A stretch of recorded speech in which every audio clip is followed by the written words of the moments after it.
Jackie, mummy এসে পড়েছে। আরে ঘরের এই অবস্থা কেন? আর জ্যাকি কোথায় গিয়েছে? আমি তো কিছুই বুঝতে পারছি না। মাম্মি দেখো, আমি এসে পড়েছি। চুপ থাকো বেদব, তুমি কোথায় ছিলে? আর তুমি ঘরের এই অবস্থা করেছো কেন? এখন সবকিছু গোছাতে আমার কত কষ্ট হবে তুমি জানো? মাম্মি তুমি বকা দিলে। হ্যাঁ হ্যাঁ, বকা দিয়েছি, যাও এখান থেকে। আর কিছু ভালো লাগে না, অসহ্যকর। আরে কিন্তু নিচে এটা কি রয়েছে? দেখি তো এটা কি। আরে এটা তো, কিন্তু জ্যাকি এটা কিভাবে বুঝলো আমার মুখে যে গোটা হয়েছে? জ্যাকি হয়তো আমাকে লুকিয়ে লুকিয়ে দেখেছিল, আর তখন হয়তো আমি কিছুই খেয়াল করিনি। আর জ্যাকি আমাকে সুস্থ করার জন্য এই জিনিসটা নিয়ে আসছে। না, জ্যাকিকে আমার ফিরিয়ে আনতে হবে।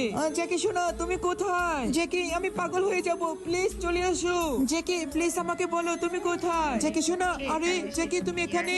জ্যাকি, আমার অনেক ভুল হয়ে গিয়েছে, আমাকে ক্ষমা করে দাও। আমি বুঝতে পারিনি তুমি যে আমাকে সুস্থ করার জন্য এমনটা করেছো। জ্যাকি শোনো, তুমি কি আমাকে ক্ষমা করবে না? হ্যাঁ মাম্মি, আমি জানি তুমি তোমার ভুল বুঝতে পেরেছো। হ্যাঁ জ্যাকি শোনো, আমি আমার ভুল বুঝতে পেরেছি। আমি তোমাকে কথা দিচ্ছি আমি আর কখনো কষ্ট দিব না।